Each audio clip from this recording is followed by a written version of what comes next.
तेज कर दीजिएगा साउंड की आवाज। ठीक है। श्री सद्गुरु महाराज की जय। श्री सद्गुरु महाराज की जय।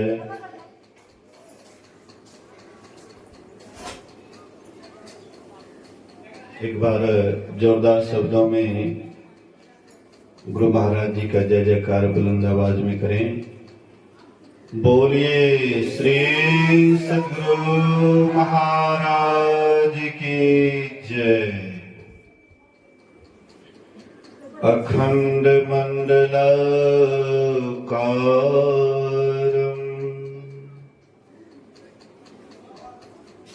व्याप्तं येन चराचरम् तत्पदं दर्शितं येन तस्मै श्री गुरुवे नमः। धन्य धन्य सतगुरु सुखद महिमा कहे ना जाए। जो कछु कहो तुम्हारी कृपा मोते कछु न बसाए। सर्वत्र सर्वदा वर्तमान सद्गुरु महाराज जी के पावन चरणों में कोटि कोटि नमन। उपस्थित गुरुजन, धर्म प्रेमी सत्संगी बंधुओं, पूजनीय माताओं तथा भक्तिमती बहनों, 2 दिवसीय संतमत सत्संग का आयोजन परम श्रद्धेय मंटू जी एवं रविंदर जी के द्वारा किया गया है, जिसका दूसरे दिन का द्वितीय पाली सत्संग अपराह्न कालीन में हम आप उपस्थित हैं। यह सत्संग किस हेतु से हो रहा है सर्वविदित है।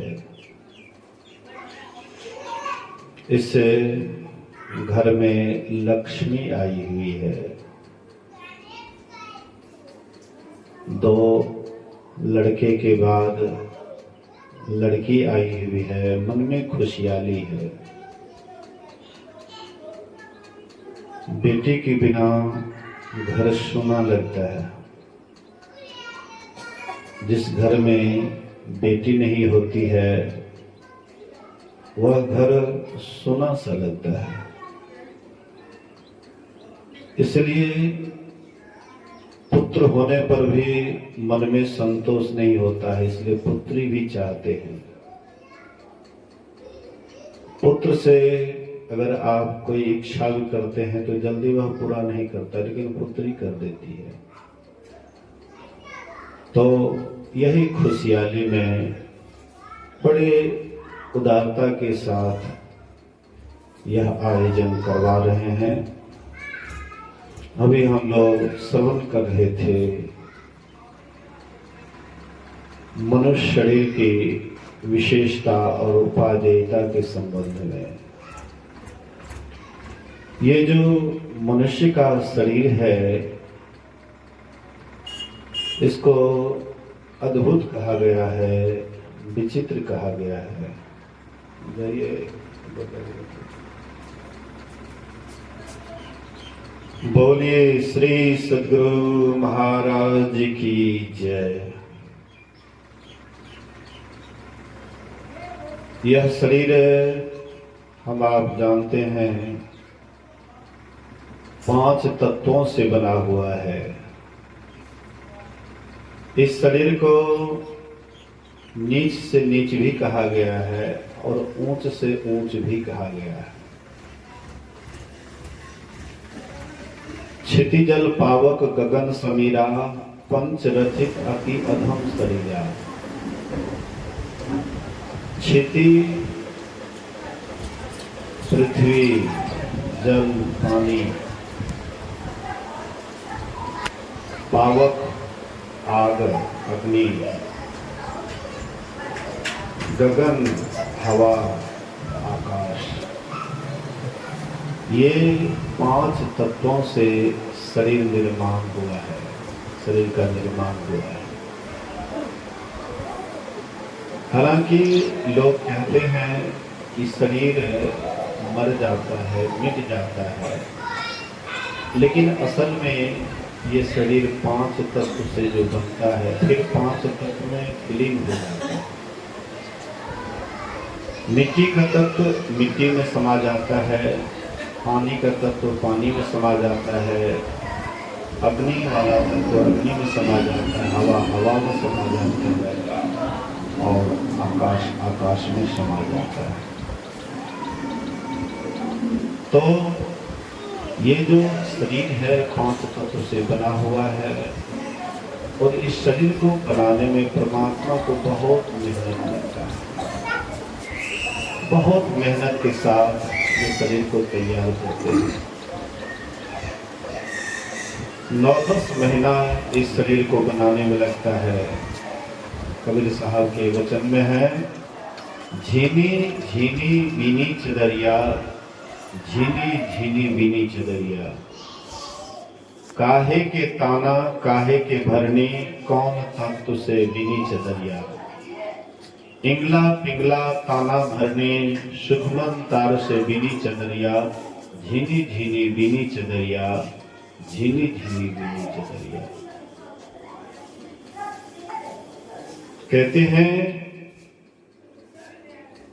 कि यह शरीर कैसे बना हुआ है। इंगला पिंगला ताना भरने, सुखमन तार से बीनी चदरिया। साई को सियत मांस 10 लागे, ठोक ठोक के बीनी चदरिया। सो चादर सुर नर मुनि ओढ़ी, ओढ़ी के मैली किन्हीं चदरिया। दास कबीर जतन से ओढ़ी, ज्यों की त्यों धर दिन ही चदरिया, झीनी झीनी बीनी चदरिया। कहती है इस चादर को सुर अर्थात देवता भी इस चादर को ओढ़े, नर मनुष्य भी इसको ओढ़े, सुर नर मुनि भी इसको ओढ़े, लेकिन इसको मैला कर दिया। मैला करने से मतलब है जो कर्म नहीं करना चाहिए वह कर्म इस शरीर में आकर के किए, इसीलिए इसको मैला कर दिया। कबीर साहब कहते हैं हम भी इस चादर को ओढ़े, लेकिन जैसे का तैसे इसको छोड़ दिए। मतलब जैसे साफ सुथरा चादर लिए थे बिना दाग लगाए, इसको वैसे साफ के साफ ही परमात्मा को लौटा दिए। ज्यों की त्यों धर दिन ही चदरिया, झीनी झीनी बीनी चदरिया। तो ये जो मनुष्य शरीर रूपी चादर हम आपको मिला है, इस चादर को लेने के लिए बहुत आदमी तरसते हैं। 33 करोड़ देवी देवता दिन रात परमात्मा से प्रार्थना करते हैं, विनती करते हैं कि हमको भी ये चादर दीजिए। मनुष्य रूपी चादर, देवी देवता इस शरीर के लिए, इस चादर के लिए तरसते रहते हैं, लेकिन परमात्मा देवी देवता की ये चादर नहीं देता है। देवी देवता कैसे होता है? बोलिए श्री सद्गुरु। देवी देवता कैसे होता है? इस पृथ्वी पर आकर के हम आपके जैसे ही साधारण जीव, साधारण मनुष्य सत्कर्म करता है, अच्छा कर्म करता है, शुभ कर्म करता है। तो विशेष शुभ कर्म करने पर, विशेष अच्छा कर्म करने पर विशेष पुण्य करने पर वह देवता होता है, देवलोक जाता है, स्वर्गलोक जाता है। इसी शरीर में आकर के ज्यादा अशुभ कर्म किए, ज्यादा पाप वाला कर्म किए तो हम आप नरक में चले जाते हैं। तो देवी देवता इसी शरीर में बनते हैं। जिसका भी आप देवी देवता का नाम सुनते हैं, यही शरीर में आए, शुभ कर्म किए और देवता वाला शरीर को प्राप्त किए। तो देव शरीर को प्राप्त कर लिए तो कौन बड़का काम कर दिए। हम लोग देवी देवता को पूजते हैं, देवी देवता को पूजते हैं, लेकिन आप भी देवी देवता हो सकते हैं। लेकिन देवी देवता होने से आपको मुनाफा क्या होगा, आपने कभी विचार किया है? यह मनुष्य शरीर को आप लोहा मान लीजिए और देवता वाला शरीर को चांदी मान लीजिए। आपसे विशेष कीमती उसका है, कीमत है उसका। जैसे लोहा का कम कीमत है और चांदी का अधिक कीमत है। लेकिन लोहा के पास यह क्षमता है कि अगर उसको पारस से स्पर्श किया जाए वह सोना हो सकता है। लेकिन चांदी को अगर कितना हो स्पर्श कराया जाए पारस से तो चांदी में कोई परिवर्तन नहीं होगा। चांदी चांदी रह जाता है, लेकिन लोहा में परिवर्तन हो जाता है, लोहा सोना हो जाता है, अर्थात चांदी से भी कई गुना अधिक कीमती हो जाता है। तो ये मनुष्य शरीर में क्षमता है कि देव शरीर से भी आप विशेष पद को पा सकते हैं, देवलोक से भी विशेष पद को पा सकते हैं। जिस पद को पाने के लिए देवी देवता तरसते हैं, वह पद आप पा सकते हैं इस मनुष्य शरीर में आकर के। लेकिन देव शरीर में वह क्षमता नहीं है कि देव शरीर में वह साधना करे कि ध्यान करके परमात्मा को पाले, ईश्वर को पाले। देव शरीर में वह क्षमता नहीं है, लेकिन मनुष्य शरीर में बहुत क्षमता है। लेकिन इस क्षमता का हम लोग सदुपयोग नहीं करते। लोहा का लोहे रह जाते, जैसी का तैसे रह जाते।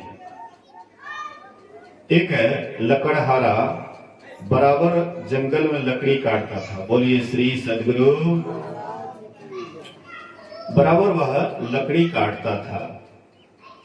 उस राज्य के राजा एक बार शिकार के क्रम में, शिकार खेलते खेलते बहुत जोर से प्यास लगी, तो वह पानी ढूंढते ढूंढते वो लकड़हारा का घर मिला। तो गए, लकड़हारा देखते हैं कि राजा साहब आए हैं, बढ़िया से उसका स्वागत किए, पानी उनी पिलाए। राजा पानी पी करके तृप्त होता है, राजा बहुत खुश होता है। और राजा कहते हैं कि देखो भाई, तुम कौन काम करते हो? देखते हैं कि बहुत तुम्हारे पास गरीबी है। तो कहते महाराज, मैं लकड़ी को काट करके कोयला बनाता हूं और कोयला बेच करके बाजार में, और उसी से मेरे परिवार का भरण पोषण होता है। राजा साहब को दया आ जाती है, आहा, मैं क्यों न इसको ऐसी लकड़ी दिखा दूं ताकि उसको बेच करके ये बहुत जल्दी धनी हो जाए।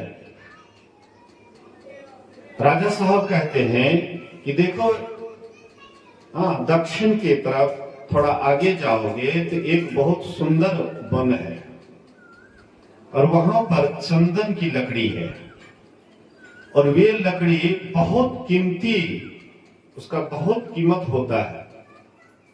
इसलिए तुम उस बगीचा में जाकर के लकड़ी काट करके बाजार में बेचोगे, तुम्हें बहुत पैसा मिलेगा। आज दिन से तुम ये काम करना। तो लकड़हारा क्या करते हैं, राजा साहब चले गए तो वे क्या करते हैं, आगे आ जाइए, आगे बहुत जगह है, आगे आ जाइए।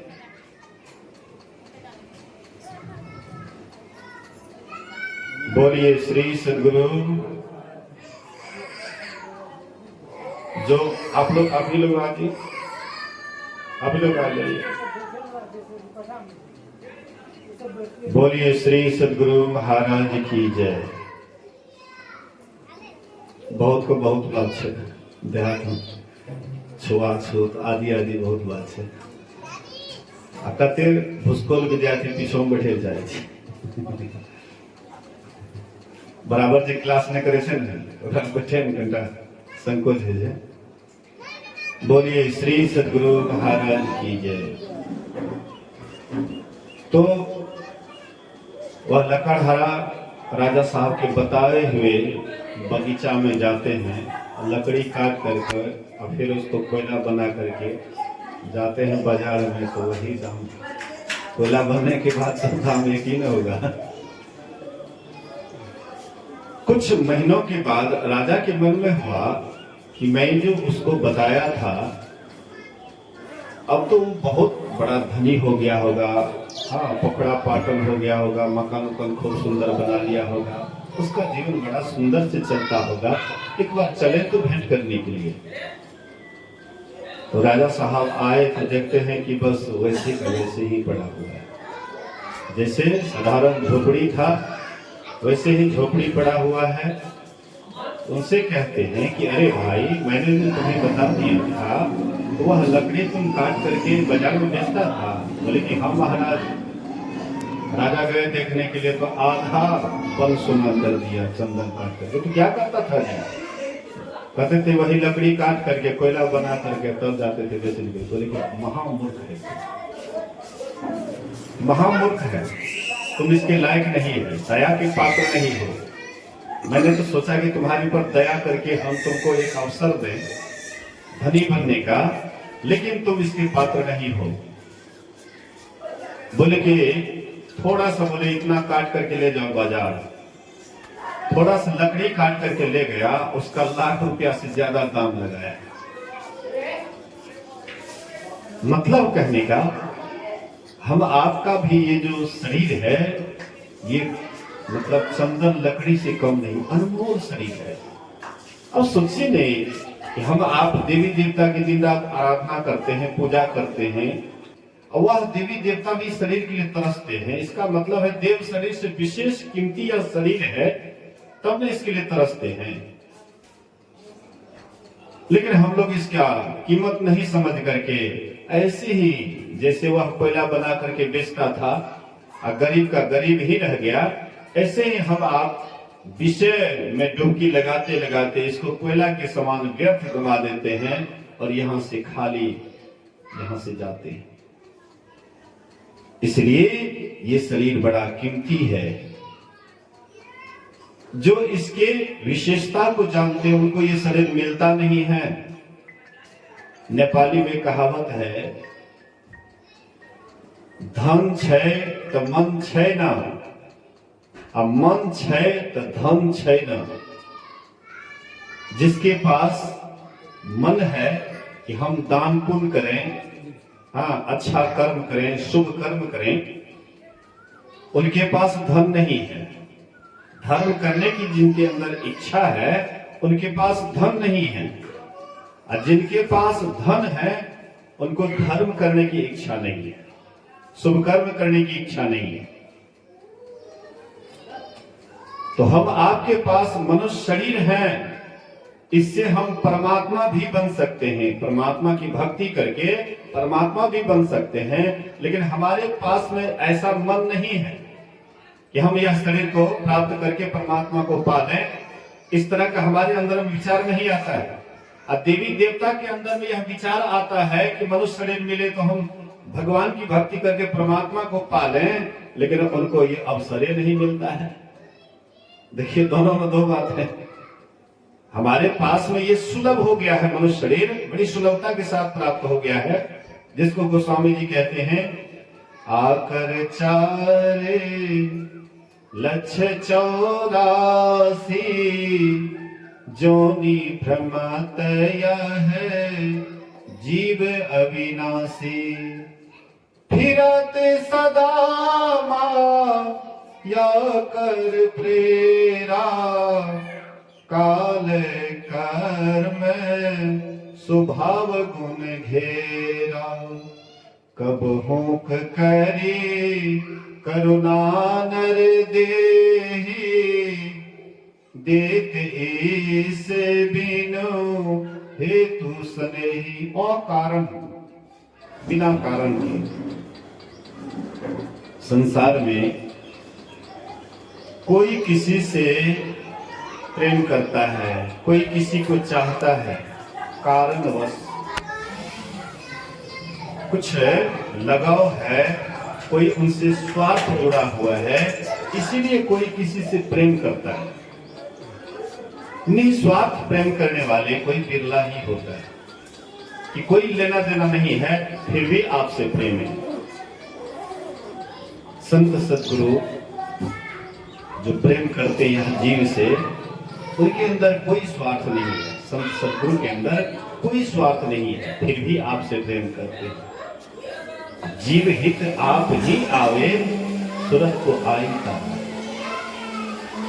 जीव के हित के लिए स्वयं वे आते हैं, यह जीव का उद्धार करने के लिए, कल्याण करने के लिए। उनके अंदर कोई स्वार्थ नहीं है। परमात्मा के अंदर आपके लिए कोई स्वार्थ नहीं है। कोई ऐसा स्वार्थ नहीं है कि आप उनके स्वार्थ को पूरा करें, कोई उनके अंदर स्वार्थ नहीं है। लेकिन बिना स्वार्थ के अकारण प्रेम करने वाले, बिना कारण के प्रेम करने वाले, वह परमात्मा क्या करते हैं? कबहुक करी करुणा नर देहि, मनुष्य का शरीर देते हैं अकारण। क्योंकि यह जीव जो 84 लाख योनियों में भटकते रहता है, जन्मते मरते बहुत दुख को सहता है, परमात्मा को देखा नहीं जाता है। दयालु परमात्मा को रहा नहीं जाता, देखा नहीं जाता है, तो अकारण स्नेह करने वाले परमात्मा एक अवसर देते हैं। मनुष्य का शरीर क्या है? एक अवसर है। लेकिन वह अवसर का लाभ हम लोग नहीं ले पाते हैं। वह अवसर को व्यर्थ ही गंवा देते हैं, बेकार ही गंवा देते हैं। इसलिए इस अवसर को जो ठीक ठीक समझ जाते हैं, इसको व्यर्थ नहीं गंवाते हैं, वही संसार में पूज्य कहलाते, महापुरुष कहलाते। बोलिए श्री सद्गुरु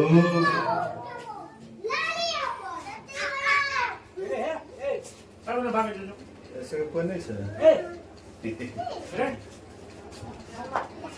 ऐसे नहीं छे बच्चा से को कहना बचरा के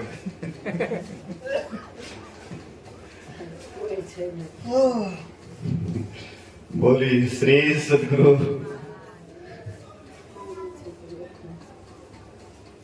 बोलिए श्री सद्गुरु महाराज की जय। कोई कोई बात सुन करके समझ करके हंसी आ जाती।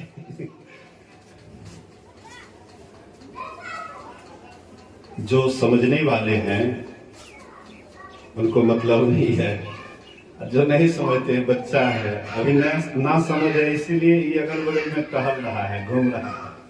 सत्संग से उनको मतलब नहीं है, लेकिन देखता है कि कुछ हो रहा है अगल बगल में, उसको खुशहाली है अगल बगल में अपना वो। हाँ, लेकिन थोड़ा जो समझने वाला होगा तो तब तो दो चार लोग बगले में रहेगा। महात्मा जी प्रवचन कर रहे हैं तो दूरे भागेगा, और कोई अभी है भी तो उसकी मजबूरी है, कोई न कोई बंधन में वो मजबूर होकर के वो बैठा हुआ है, नहीं तो कोई मतलब नहीं है। खास करके नवयुवक नवयुवती को कोई खास मतलब नहीं है, लेकिन किसी न किसी बंधन में पड़ा हुआ है, इसलिए बैठे हुए। तो चलिए वही सही। बोलिए श्री सद्गुरु। तो मैं कह रहा था, अकारण प्रेम करने वाले, बिना कारण के प्रेम करने वाले, जीवों पर दया करने वाले, जिनके अंदर में यह जीव को देख करके बड़ा दुख होता है कि इसको एक अवसर दिया जाए, लेकिन हम लोग क्या करते हैं, वह अवसर का लाभ नहीं ले पाते हैं, ऐसे व्यर्थ ही गवा देते हैं।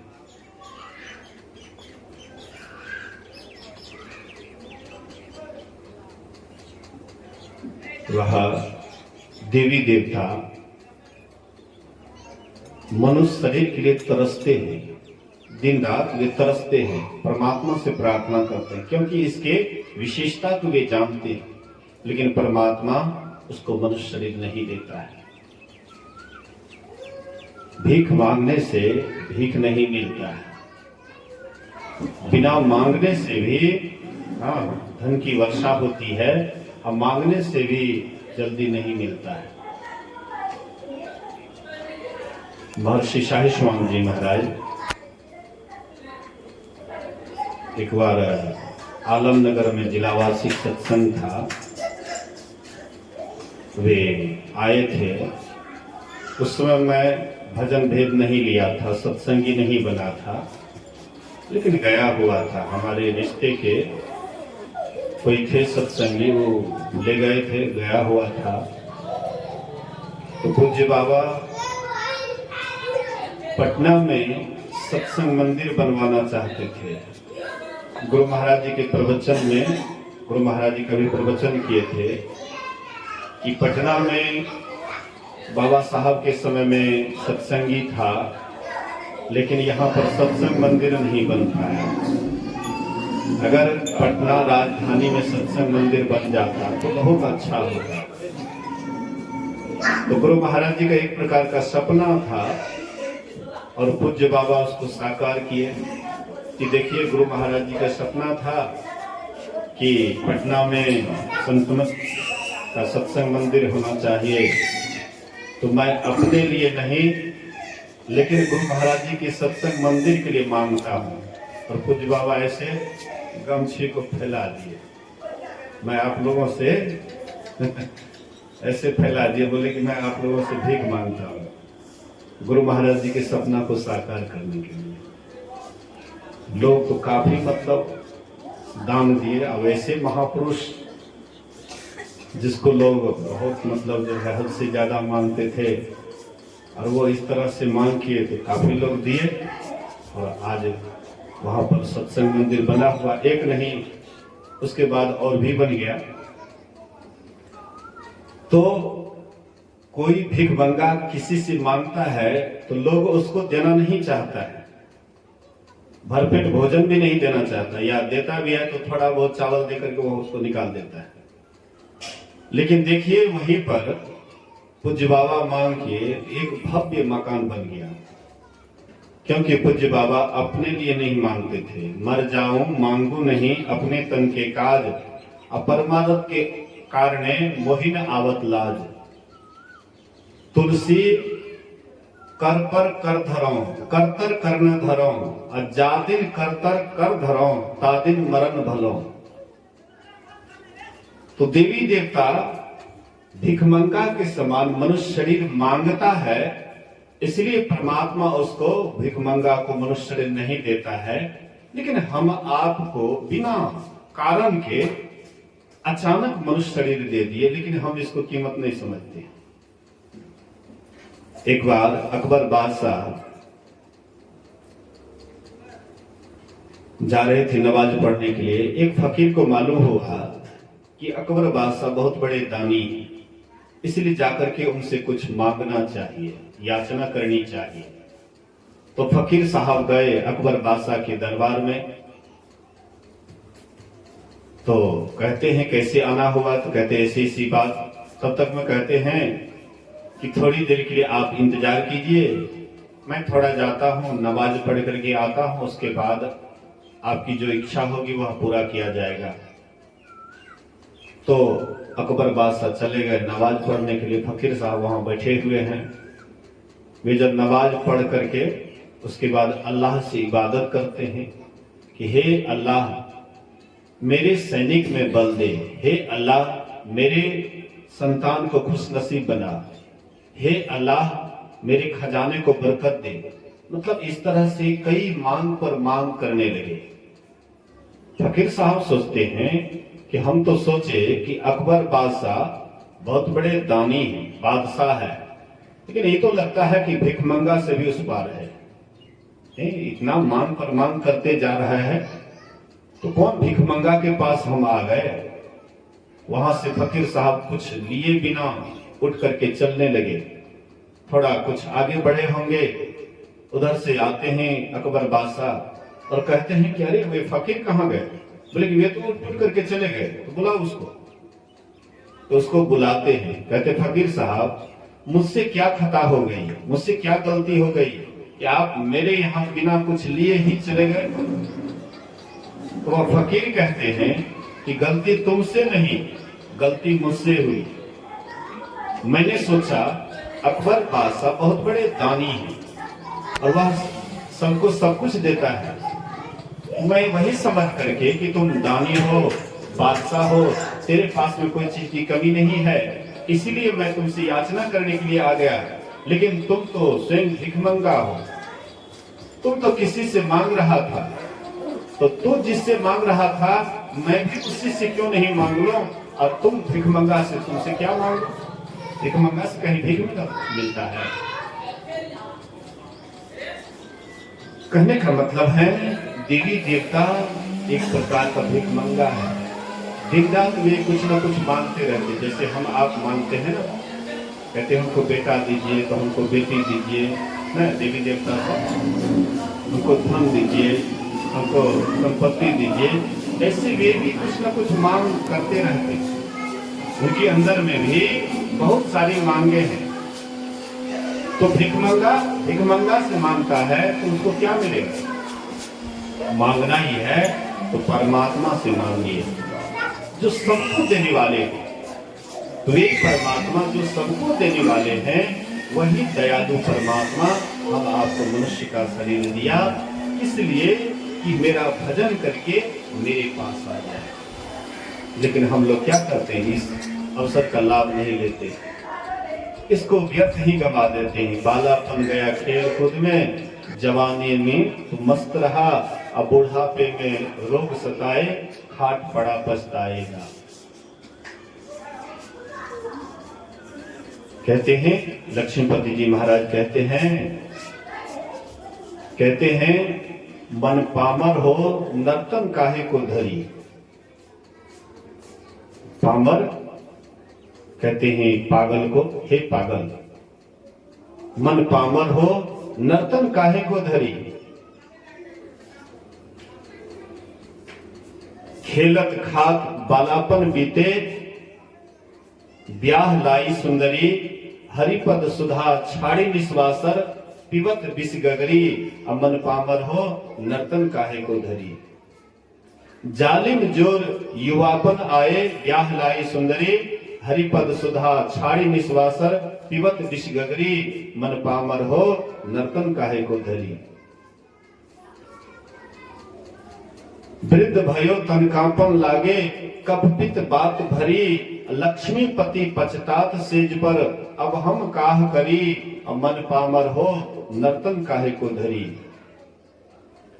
जब शरीर आपका बूढ़ा हो जाएगा, वृद्ध भयो तन कांपन लागे, हाथ पर कांपने लगेगा, कपित कंठ को घेर लेंगे, और उस समय में लक्ष्मीपति पछतात सेज पर, अब सैया पर आप पछता रहे हैं, अब हम काह करिए, अब आपसे क्या होगा।